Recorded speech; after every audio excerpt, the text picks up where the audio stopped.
Of the agenda, I'm gonna make a modification under new business, under number 7, I'm gonna put professional transfers and have them separate.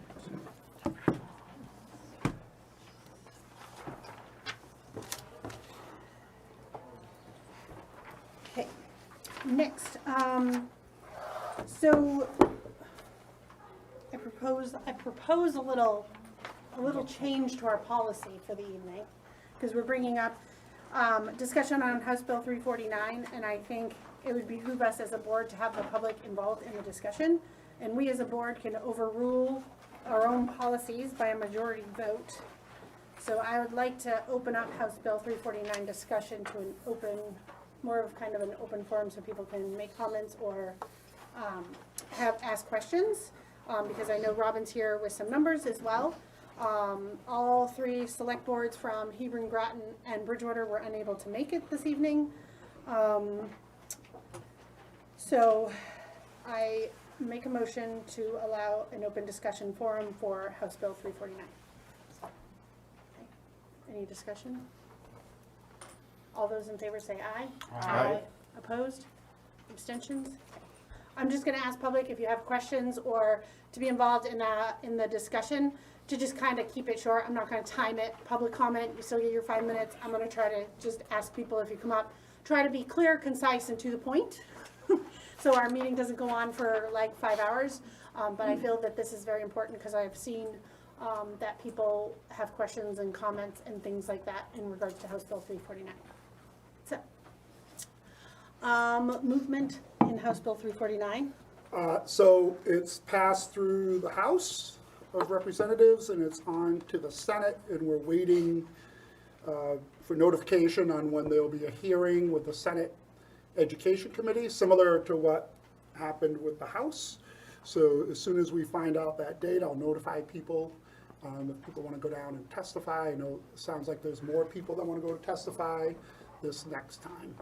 So suggest that. Also, there's been talk about creating an amendment to the House bill so that it would push for a quicker timeline.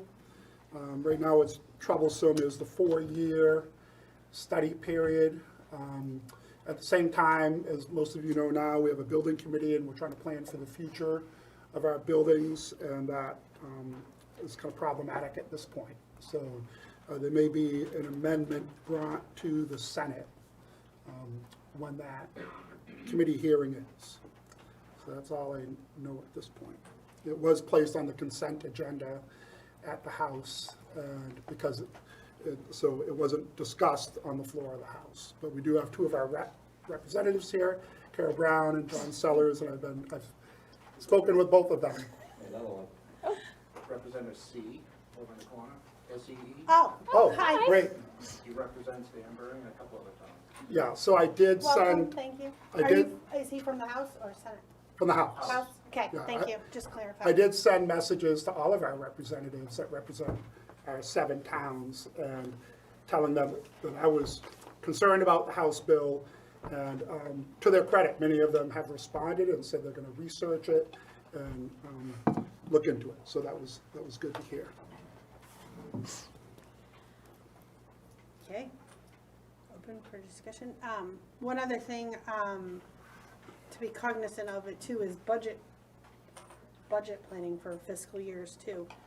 In regards to it, I know that there's been discussion about an amendment and trying to follow RSA 195 to give a 180-day window. That even if that does get passed and whatnot in a 180-day window, that's still 6 months. No. right. That's still because the facilities committee, the building committee is really trying to push something for a March 2024 ballot. So it definitely has the potential to pickle forward movement within the district. Just putting that out there.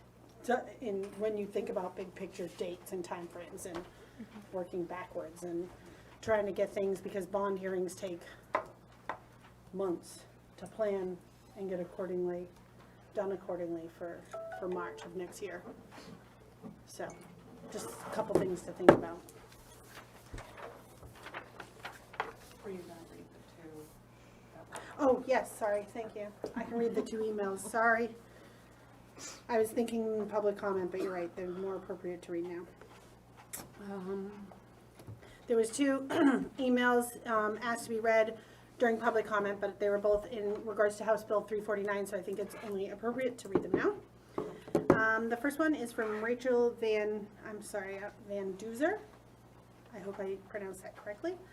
Hello, I would like to submit a statement for public comment for tonight's school board meeting since I won't be able to attend. Thank you. As a Hebron resident and parent of 2 young kids, I support House Bill 349. I currently homeschool, but I'm thankful to have great teachers in SAU4 that have helped my kids with various needs. We may consider public school for certain classes eventually, particularly if the class sizes are small. Whether BHVS becomes K-8 or not, we support leaving the district, but keeping ties to SAU4. We love our neighbors from all the local towns, and Article 5 caused undue strain on these relationships. It became clear that we should leave the district since the larger towns can come after smaller towns, propose a new tax formula, and potentially succeed by outnumbering us at the polls. Our family works very hard to make ends meet and can't afford a major tax increase. I understand that Article 5 wasn't on the ballot this year, but I don't believe the issue was ever fully settled. Perhaps we could still come together as a community and solve the issue that is really at hand. In all the towns around Newfound Lake, wealthy non-residents have vacation homes or rental properties and benefit from lower taxes. Why not charge specific taxes like some New Hampshire towns do, such as a non-resident homeowner tax, an Airbnb tax, and/or a view tax to lower the rate for all the residents? Thank you for your time and work for our students. Next one, from Rick and Caitlin Simula of Groton. I'm writing to you in favor of House Bill 349. My husband and I have been residents homeowners in Groton for over 10 years.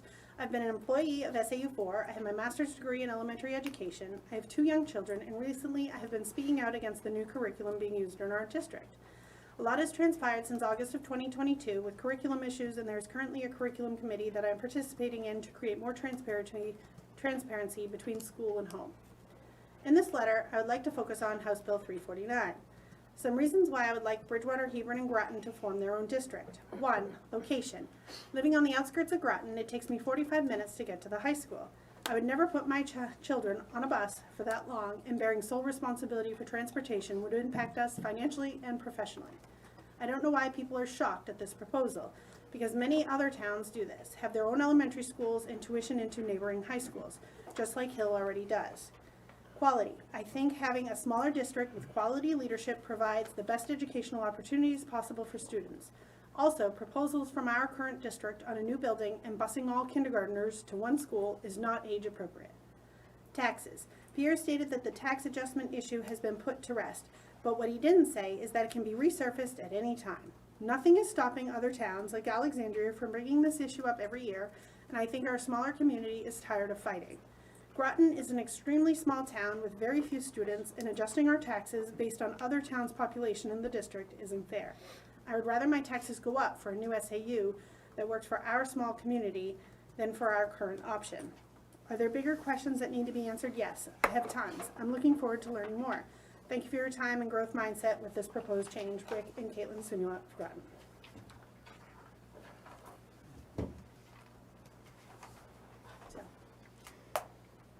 I know you have numbers. That would be good. Uh-oh. I know you're not the tech. I know you're not the techie lady, but I know you have numbers over there. I know we got handouts, but.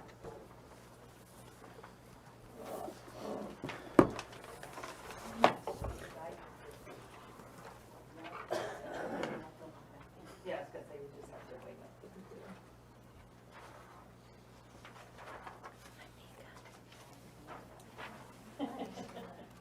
Pardon me. Why would somebody have issues with the curriculum? Or would everybody be understand? There was, no, we can discuss that. There was an issue with the we can chat about that. That's a long one. That's a very long-winded answer. It's gonna take me a while to get up to speed. I totally, that's totally, this is only my second. Wasn't the tail wagging down? Go ahead, Robin, you're ready. Right on. You have a board has a handout. Anyone see this?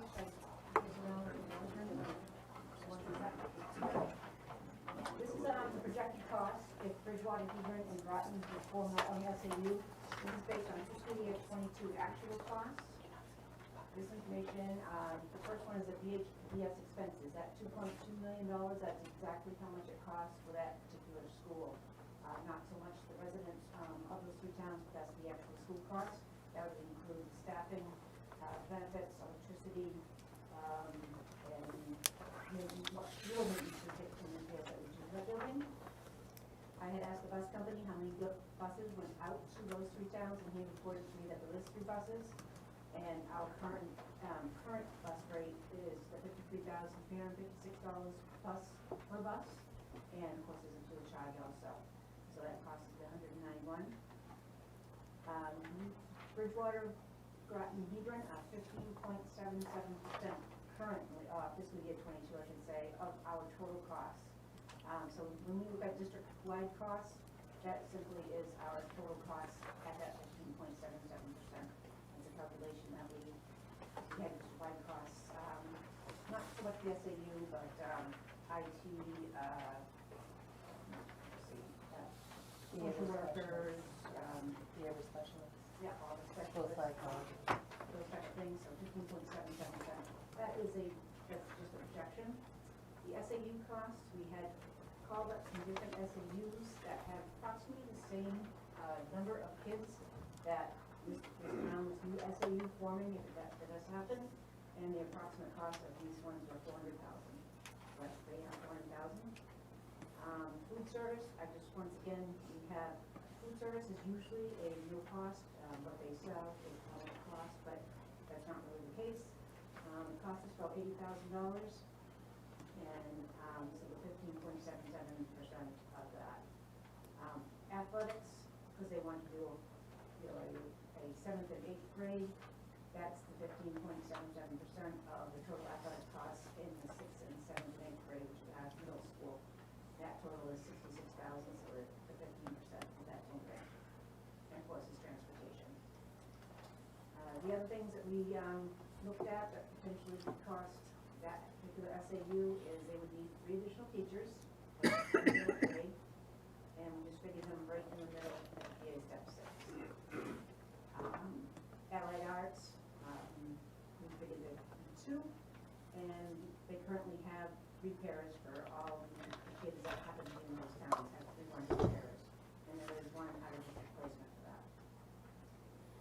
Tuition costs, they had mentioned residents would get $20,000 to send their kids to whatever school or private school they would want to. Bridgewater currently has 28 kids in the high school. Groton has 14, and Hebron has 16. So that times the 20,000 out of these potential tuition costs, whether it's to Newfound or wherever they go, and that obviously can change too. There are other costs that you can't really put in here. They were talking about additional costs to build onto that school, electricity costs such as that. That's not figured in here. But from what information that we have available, that total cost is that $4.8 million. Of course, there's revenue.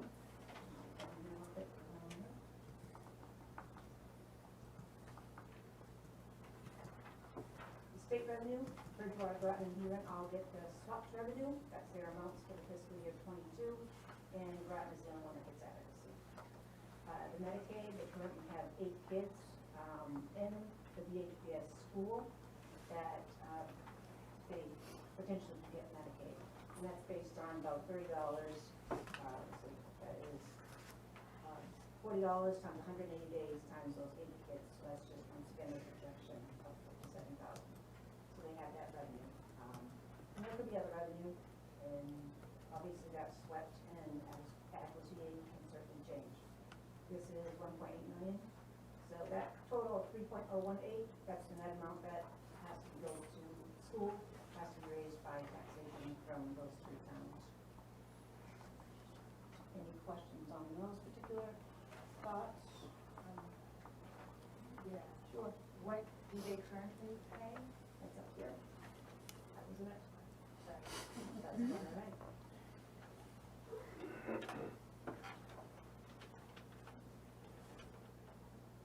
you see that 3.018 that I just mentioned? Obviously, SWEP is also something that the towns have to raise at the state, it's a state tax. So the total of those two together is 4.5. And their fiscal year 22 schedule is 3.2, or was 3.2. The variance is 1.297. So that's saying that they have approximately 1.2 out of these numbers that I have put on board that they would cost that town, 3 towns to share. And this right here is just to give you a general idea, and this is based on 100% ADM. That's what our current funding formula is, so we kept it the same. This is our allocation back in fiscal year 22 for the budget. Bridgewater was paying 7.41% of our cost. Groton was paying 4.1, and Hebron's paying 4.36. Take those kids out of it. The ADM is right beside it, as you see, and you have to reapportion their new ADM between just the 3 towns. And so the cost to be picked up by Bridgewater would be the 46. Groton picked up about 25%, and Hebron would be about 27%. And then there's the apportion of 4.8 that we see, and then so that you have to reapportion on those percentages. So that is information just to give you a general idea of what's going to potentially happen. And like I said, there are some costs that are not in here that I would know. And also what's not in here is the Bridgewater district school or district village cost is not in here outlined. I'm not sure what that is by taxation. I should look that up. I do not have that. That is not part of these expenditures. To give you a general idea of the remaining towns, which that was also a question asked, pretty much the same thing.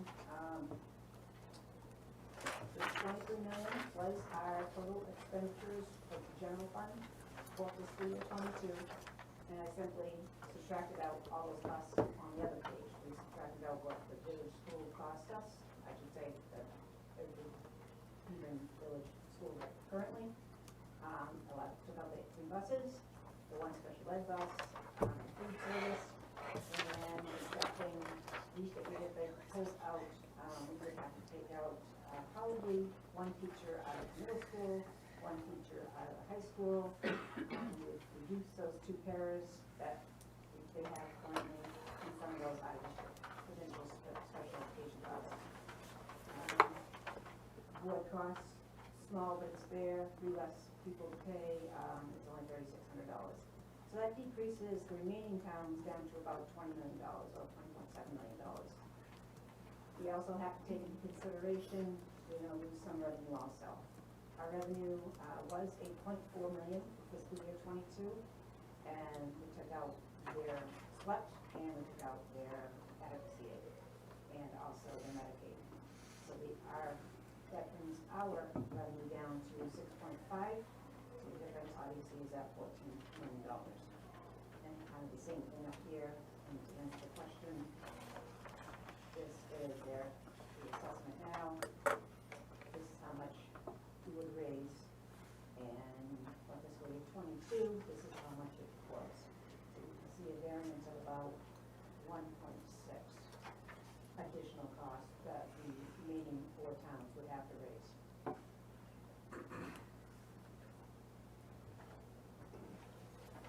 Robin, 1.6 million.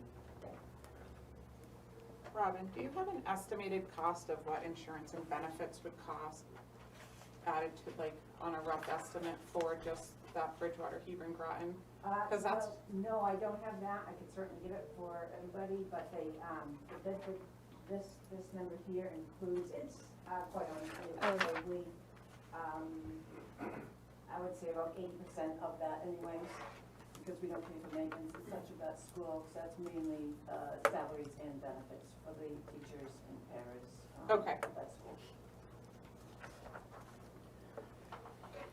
Is there a cost incorporated into this that would cover the kids, like Alexandria kids that go to the Bridgewater Human School? Like where are they gonna go, or schools need to be increased No, in the remaining 4 towns? no, this is based on fiscal year 22 actual cost.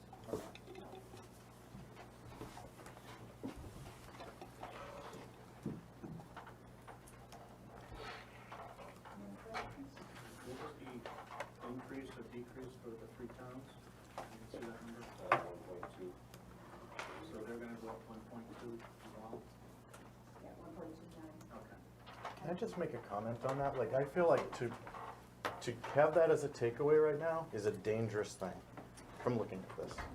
You know, we have a group of people here looking at an Excel spreadsheet on a projector, right? With a lot of things that were said were unknown, we're not sure, it's not included. But to walk away from this meeting and then go deliver messages to people that like, oh, the answer is that it's gonna be 1.2 million something, or 2.5, or 8 I would just suggest caution in doing that, like extreme caution. Right, we are not at a stage to be able to at all communicate those kind of messages. I don't think we should be asking it nor answering it. This is like rough data. So that's kind of what I was going to ask is from all this information, what can we say that will help us directionally?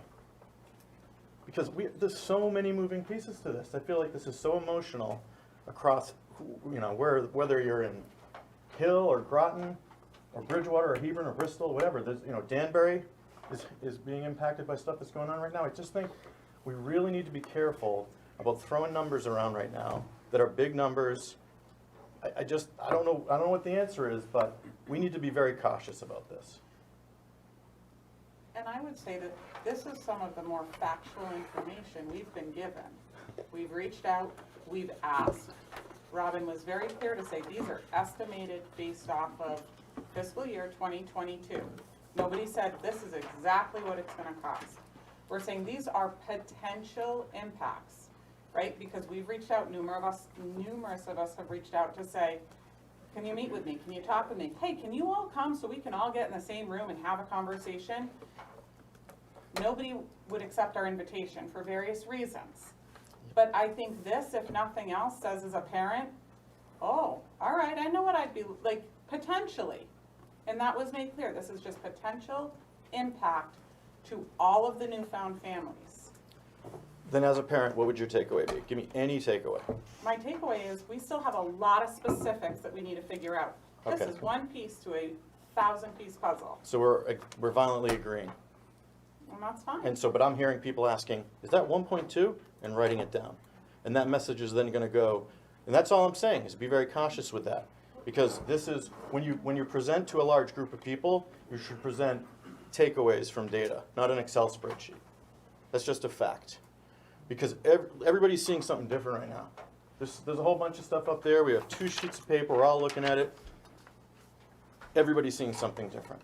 So we should have some key takeaways if we can. You know, there's another piece that we've been asking for, to your point, is what is the current state of how is Bridgewater Hebron currently funded? And this to me is almost like, hey, watch out if you know, Bridgewater Hebron, if this bill goes forward, which is a question mark, and then if they decide to do something with it, which is a question mark, and then what they decide to do with that is a massive question mark, these numbers from today might have something to do with that. Like, I mean, I just think it's incredibly, that we need to get down to some much more granular, like, information that people can, there's just so much information on this right here. And there's 2 sides to it. Like, if anybody has any takeaways, I'd be glad to hear them, except I agree with you. All this says is we need a lot more information. I don't see us going in that direction, though. Unfortunately, what I see is, which is dangerous, is a bunch of people leaving, everybody going out and talking, and then just getting more emotional about not necessarily facts. But some of this is facts, that these are costs that it costs the district right now, as a district. True. And if you're looking at potentially starting a separate district, these are potential costs and dollar amounts that go along with some of those things. It may be more, it may be less, but this is at least a starting point to say, here are some hard numbers behind some of the information that, because you know what's gonna happen if it passes, right? If it passes at the Senate, then you have to form your committee. Then you're gonna be saying, Robin, can you get us all the information? This at least is a point to say, okay, on average, this is what it takes to run an SAU. Sure, I'm just saying that you gotta be very careful when you start throwing numbers around like this. Very, very careful. This may not be helpful, but I think that's why RSA 195 exists, which is where they gauge interest and they're given specific formulas to explore, and do their findings and then submit the report to the DOE so that it can be done in a proper order. Because like you said, this is all, we don't know. This is our best guess. Because there's so many unknowns, we don't even know what the interest of the general public is for those 3 towns because a vote hasn't been taken. RSA 195 gives you a specific procedure. You take a vote, you find out if there's interest. Then you do the study, you get your numbers. Then you present your study. Danbury went through it back in 2013. It's a prescribed process, I think, for a reason, and I think that highlights kind of the trouble with the way this bill's been written to flip that process kind of upside down on its head. I think that's just my opinion. Maybe that's not helpful, but I think that's why 195 exists. So. Yeah, so Tom, oh, go ahead. Carol? So, Robin, thank you for that. That was well done. I appreciate that. I think what's really important, and I understand Tom. Tom. third person on the left. Oh, yeah. Thank you. I get that, and I think everyone here is certainly aware of that. One of the things that every one of us here has heard is everybody wants to know what the financial impact is. Even if it's an approximation at this point, looks like it's gonna cost both entities somewhat more as a starting point. And we can all be careful about throwing exact numbers around, but I thank you for doing that, and Robin, I'm glad you put that out for us, thank you. And I'll say that, so on the revenue, or the revenue side for the remaining districts, the one thing you don't see in there is the potential if some of those Bridgewater, Hebron, and Groton students were to be tuitioned to our high school. We didn't really have a good sense of a number, so we decided, I would expect that there's some revenue that we're not showing for the remaining districts, without really knowing what number to put in there. I told Robin we would let everybody know that, and it says it on the bottom. But I think it's an attempt, and I think to demonstrate the complexity of school finance. You can see it in this. All of the numbers are real, okay? They're not anything we made up, and it's based on like what you're doing right now in Bridgewater Village District, Bridgewater Hebron Village District, and what those expenses are, and if you kind of move them ahead to the next fiscal year. That's what it is. So if there was a new district that was formed, I mean, there would be opportunity for that district to make decisions about programming, staffing, allied arts is one of those, like Robin and I talked about it, and I said, well, they gotta have some allied arts. We don't even know how many. Let's fund as if they were the equivalent of 2 positions, because likely you won't need full-timers. Right. You will need part-timers, so we're really sure. So that might be a place there that maybe more money is spent or less money is spent. But I think it shows the complexity of what it takes to come up with that number. So, just to, There also be revenue for the Bridgewater Hebron side too, tuition in and Alexandria kids. that's not included in this. Right, no, I understand it's not included, but I'm just piggybacking on what you said, where the possibility for revenue, if Bridgewater Hebron Groton kids want to tuition into Newfound High School, can it go the other way if Alexandria kids wanted to tuition into Bridgewater Hebron? Well, right now, the building committee that we have is planning to move forward with a building in the remaining towns to house and educate all of the Alexandria students. So if there was a separation of the SAU, at least the building committee, I mean, that's subject to school board approval, are planning on enough seats in those schools for all of the remaining 4 towns.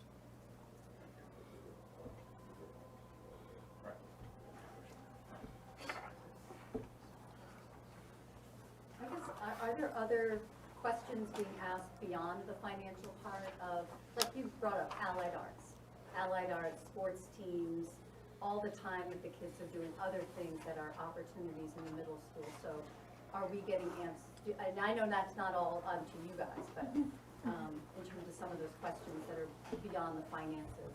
I think that's what we were hoping to ask tonight. Yes, We had yeah. invited the selectmen, but they're not here. So, but those are really good questions to ask. I've asked about the preschool, how the preschool would be, would Bridgewater Hebron Groton still have their own preschool, or would they have to tuition into, you know, SAU 4 preschool or vice versa, and because that's a huge component of our community, is that preschool. You know, and I think just logistics of, if you're an 8th grade parent and your kiddo has to get a bus at either Plymouth or Newfound at 1 o'clock for a game, is there a bus coming to the Bridgewater Hebron School to get those sports kids to bring them into Bristol? And I was told, well, that might just land on the parents to provide. Right. So that trickles down into other questions as to logistically, what would that look like for everybody? You're talking about like the resources at a school that was that small? Is that kind of a general question, right? So definitely, right, we've heard a bunch of things about it. I think it's a good one to get, that's a great thing to get conversation going about. You know, I mean, right, when you have a smaller school, what are you gonna have for resources for the kids? What do those numbers add up to for the children? I think there's also another element that I see written in, you know, assuming there's ties to, we really wanna keep ties to the SAU 4. I mean, well, what does the SAU 4 think about that? I mean, like, you know what I mean? There's like this, we don't wanna be with you, but we really wanna have ties with you. That's an important thing, yeah. So I think you're right, it's definitely, I mean, everybody knows, like was mentioned a second ago, the costs are probably gonna go up on both sides. We don't know what number it is. I mean, Robin gave us some rough numbers, which is great and helpful, but we all know it's gonna go up on both sides. To use that as a determining factor, I don't think that's gonna, and that's gonna be the final determination. It's gonna have to be the impact and experience on the kids going, you know, and what it's gonna be like. And there's so much unknown, which is so difficult right now. Is it gonna be is it gonna be K through 5, or is it gonna be K through 8? Are they gonna have their own high school? I mean, how does that starts to look even more strange, I think, to me, in terms of all the stuff we're talking about with resources. But what does tuitioning look like? What are the options for tuitioning? You know, where does the tuitioning money specifically come from, and how does the mechanics around that look? There's so many open questions to me, you know, whereas we don't even know if it's gonna pass yet, and we don't know what it's gonna look like when it passes. You know, then, if it does, then there's a whole lot of work like this to be done. So. You had, Brian, I think Brian has his hand up here. Sorry, I was doing math. Sorry, go ahead, Brian. Mapping it up. So you mentioned that you invited selectmen here, and we do have 2 selectmen here from Alexandria, I just want to know that. Great. And if I may, and I'll have more to say in a bit, but I'm pretty tired of hearing Alexandria be put under the bus here. We have a family and child-friendly town. That is the reason why we have so many children from Alexandria that come to the school. So there might be other towns in our district that don't have that family-friendly desire to have children in their towns. In fact, they look at it as if children are something that we don't want because it's going to cost a couple of dollars in taxes. You know, the median age of the state of New Hampshire is the second oldest age in the country. Yep. That's not gonna change if we continue to have that kind of thought process, that we don't want children in our towns.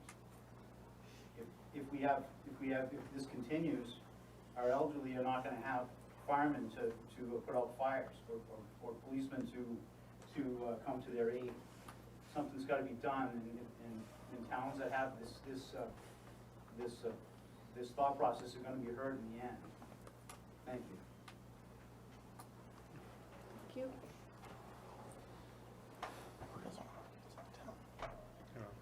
Anybody have any other questions or comments? Yes, go ahead. Just a comment. George? Can you stand up? Do you want to stand up? 9 years ago, I sat in this very room with a committee that studied potential withdrawal of Bridgewater Hebron from the district. And we studied that question for, I would say, several months. And eventually the proposal was withdrawn when it was realized that withdrawing the Alexandria kids from the Bridgewater Hebron Village School made it financially unviable. And I don't think it's appropriate to imagine that Alexandria will be sending kids out of district. Our district now is SAU 4, and it doesn't look like that's going to change. I don't think any of your projections are gonna be based on the assumption that Alexandria kids will continue to go to the Bridgewater Union School. I don't think the voters will stand for it. So,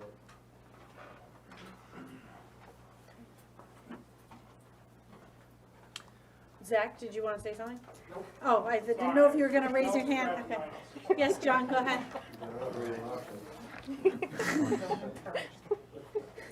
John Sellers, Bristol, also Representative Sellers. I was aware of this, I just want to kind of give you a history of this bill. I was kind of aware of this was going to be happening this last summer, but that was it. It was kind of talked about, a little bit rumored, so, but anyways, come after the time of election, I came to learn more that, especially in December, there has been a bill out there presented. So, and on top of that, there are 7 representatives that represent Newfound, 7 of us, all right? There are 3 senators that represent this district. So it's affecting all of us. And I believe only 1 senator was ever asked to be a sponsor or co-sponsor for this bill. And none of the 7 representatives that I'm aware of were ever asked to be a co-sponsor on this bill. Sizable. Where we're at now, it passed committee. It was put on a consent calendar with about 30 other bills. We all went yay and nay at the House floor. It passed, it's on to the Senate. Now, if there's any changes to the bill by amendments, it has to happen now. You have to get a hold of your senator and ask him to make a change. Now, an amendment can be anything. Just let your mind imagine, all right? So if you want to make an amendment, you can do that. If you want the bill to go forward, you can say you support it. If you want it to die, you can say to oppose it. So that's where we're at in this whole process of the bill. Now, one thing I'm also seeing is, let's pass the bill and we'll figure out what's in it. You know, and it's almost like I've heard this before. And yes, if the bill passes and the 3 towns decide to do nothing, it will just die. But it will take up to 4 years to die. So just kind of keep that in mind. Unless there's an amendment made and the towns actually come to vote, let's say within the next year or less than a year, and they say, yeah, we're going forward, then it's still almost a 2-year process. So just keep that in mind. If you guys have any other questions, I don't know if Representative C wanted to say anything as well, so thank you. Thank you. Thanks, John.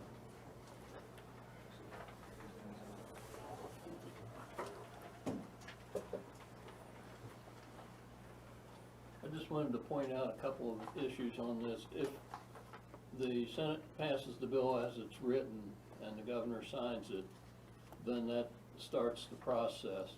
It originally called for the select boards of the 3 towns to make their decision at the annual meeting in March of 2023, but that's already come and gone, or at least will be gone by the time it gets to the governor to sign the bill, so it'll be next year. The select board could put it as a warrant amendment for their next March meeting and act on it right then on the 3 towns. They could approve it right then and there, assuming the bill passes. What is in the bill is a provision that if the select boards want, they can form a committee to study the issue before putting it on the warrant article. The 4-year period happens to be what they said, it must be done within 4 years, so that's more of a deadline rather than how long it should take. So it could happen next year if everything falls into place. I'll leave it to you to decide whether or not it's a good idea or not, and the people of the towns, because I actually live in Loudon, which is quite a ways away from here, but I am a little bit part of the district with Hill and Danbury, so that's where I am there. And I've got a copy of the bill here if anybody has any questions about it. I had a question, but it escaped me. I thought it was you were talking and then I didn't write it down. I have a question for you. So thank you very much that was really helpful. So do you, if there was to be an amendment, how would that, like, what would that look like? Because we've heard that a number of times, but nobody's said what we should actually, or what should be done, I shouldn't say we. The House did not make any amendments to the bill. If the Senate chooses to amend it, then it has to come back to the House in what's called a committee of conference. And they'll either accept the changes or work out some agreement on what part of the changes or just flat out say no. If they say no, then the bill's dead. But assuming that the Senate made a change, made an amendment, and the House agreed with it, after that committee of conference, if there's an agreement, then it goes to the governor for signature. Okay, and then what kind of a time frame realistically are we looking at that would need to happen? Well, the Senate has to get it done before June, because we have a deadline in the legislature to finish up in June. The governor can take more time on it. Traditionally, the governor sort of spreads things out over the summer, but it's up to him as to what order he wants to take up bills. The biggest thing there is on bills that the governor wants to veto. Typically, he does that before September so that the legislature will come back for a joint session, or actually for two separate sections to vote on whether or not to override a veto. I don't see this as being something that the governor would veto, or if it did get vetoed, I don't see it being overridden. But I'm not sure, so, but for the amendment specifically, what would the time frame be? Like, when would that need to be? June's when the governor would address it? Okay. I'm assuming before that would be when an The amendment. Senate has it, we just approved it last Wednesday, so the Senate hasn't had a time to put it in the calendar yet. But it may show up in the calendar for next week. So, really soon. And they, depending on how many bills they have, and the election law, or not election, the education committee had around in the House had around 100 bills, not all of them passed, but a number of them did pass, so the Senate Education Committee then has to deal with them.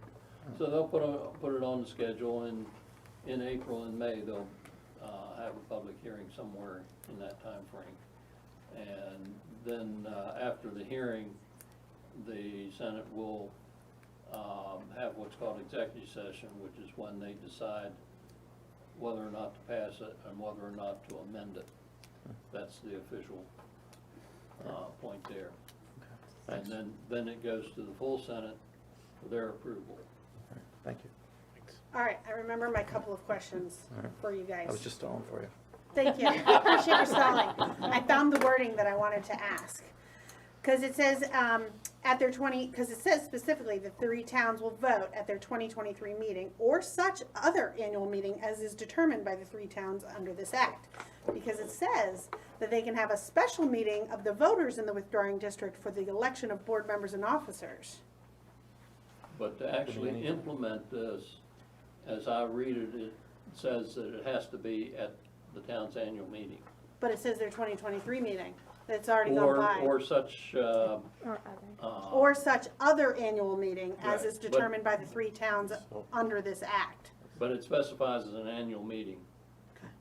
So it can't be a special meeting held for that purpose.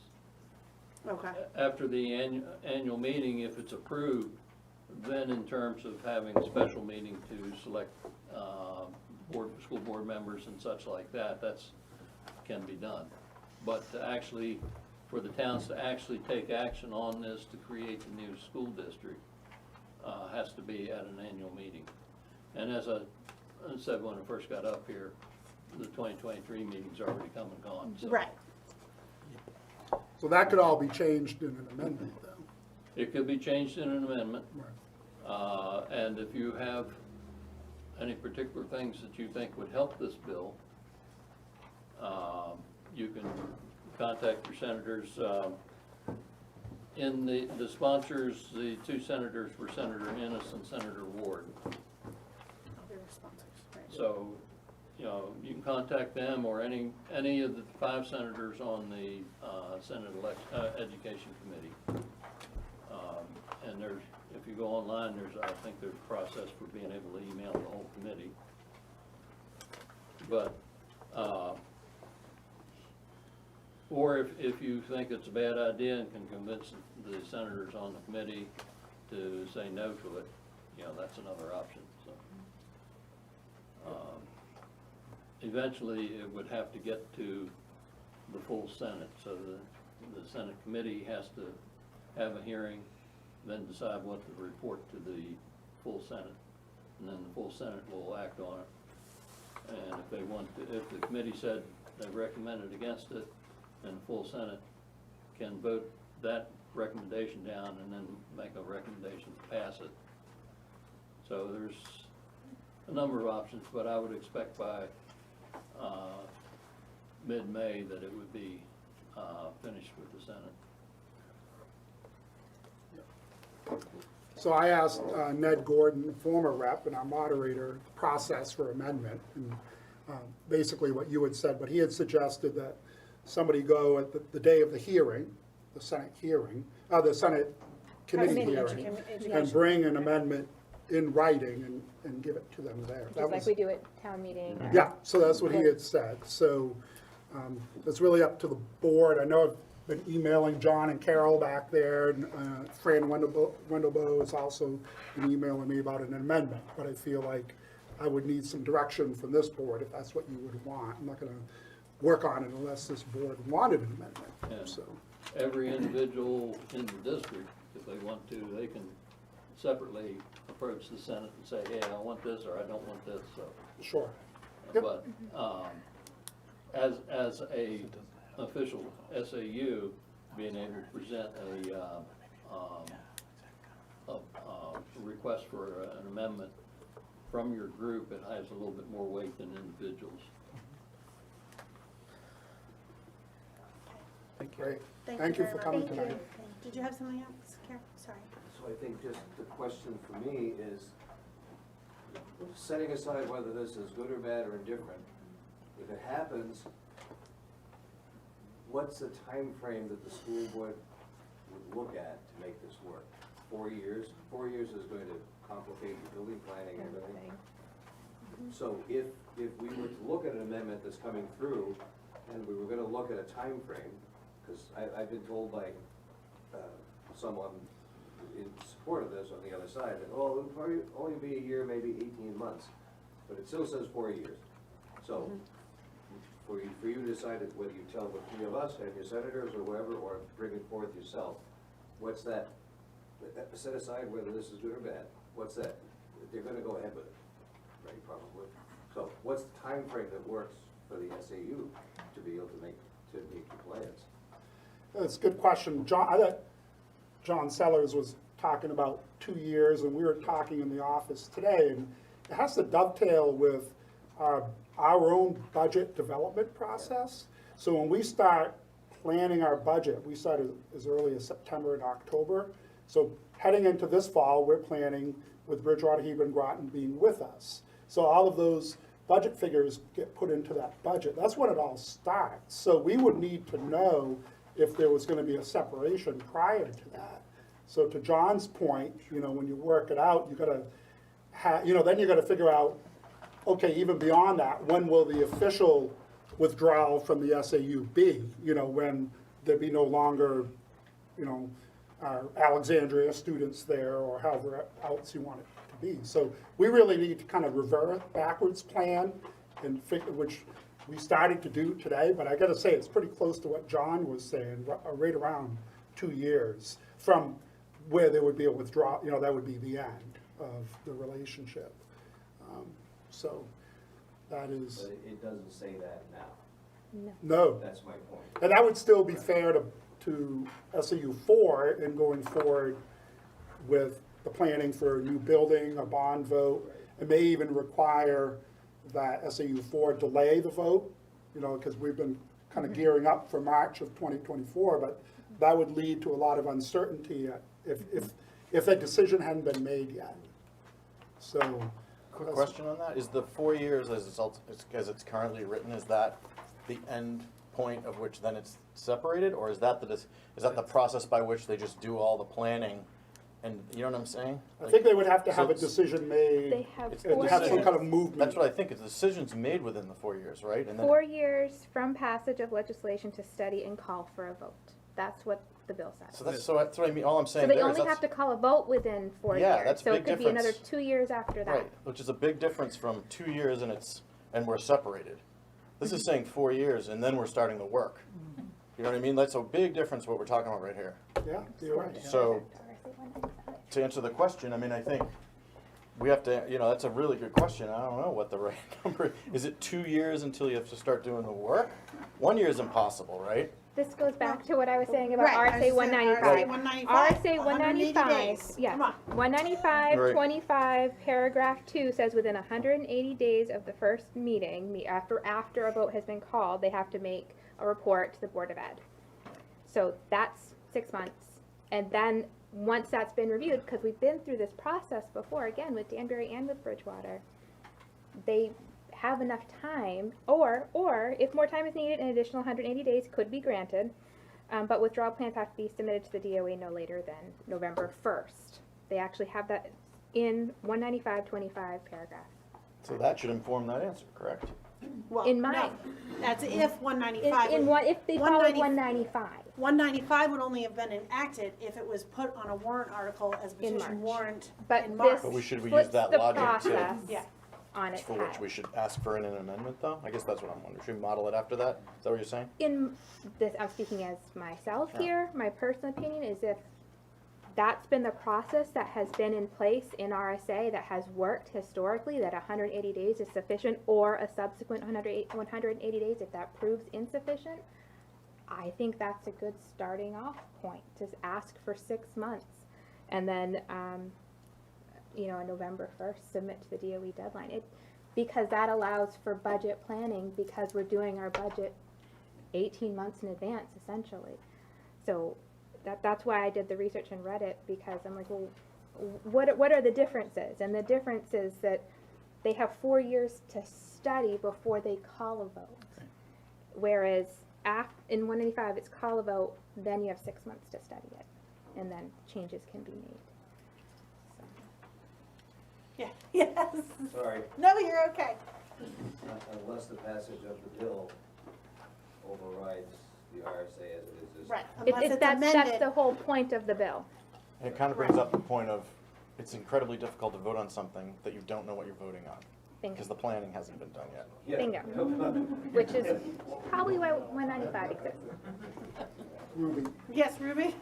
So I just Are you- wanna, Thoroughly confused? if, I know that 195 might be partially used, not used, but I wanna point out that you can't kick them out of the SAU. No. So I think some people think that in fact, the RSA says you have to let them stay if they want to, and they can't leave for a year, they can leave the district at the SAU overseas, but they can't leave the SAU for at least a year in order to ensure their children are taken care of in this transition. So, they would be at least using the superintendent's office services for at least another year, regardless of when separation happens. Yeah, the district can't kick them out under 195 because the majority vote in the petitioning towns are required, regardless of the rest of the They're district. gonna override that part, I'm just Yeah. saying, I think that you still, everyone thinks it's just gonna, be a complete split, and I don't think so. Well, and then there's if the remaining 4 towns, as a school board, vote to allow them to tuition in. Right. I think that we And- can't just leave that there. Or, you know what I mean, or you go to Plymouth and you got Plymouth, Mascoma, Newfound. I mean, way over, you've got Meredith, but there's not, Or Franklin.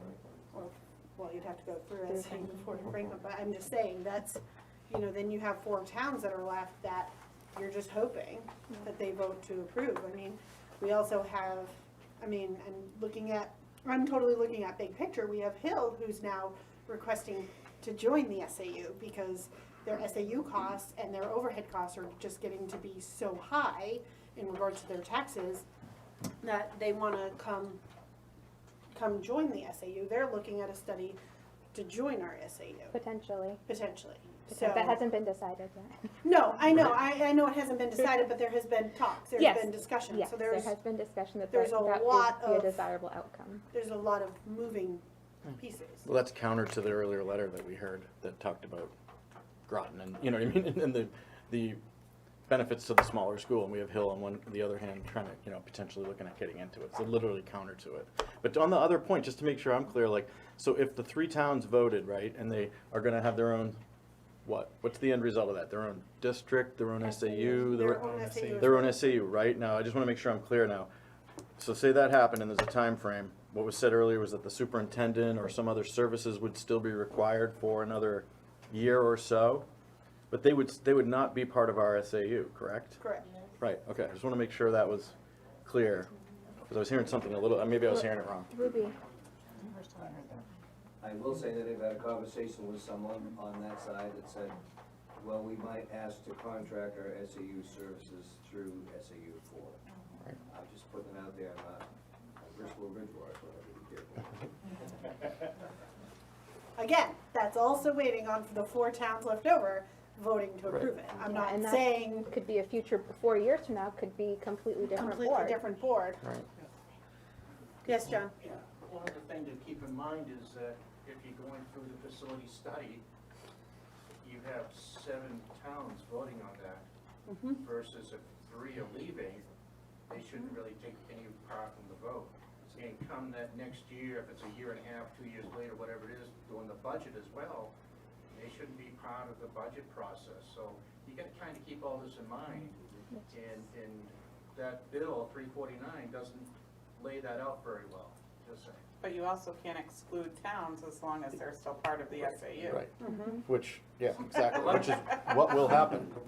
So even though you can't say they can't, we will unless they're not in the district. Right. So it might seem wrong, like from what was just said, but it'll happen. Yeah. So that's reality. Now, I know we don't have the representatives from the selectmen that were invited to come. Was there a response from them as to why they didn't decline to show or not show, or they just didn't show? The collective response, some people were away, and the other response, the responses we got was it's a busy time of year for selectmen to go to a meeting. Okay. That was a response.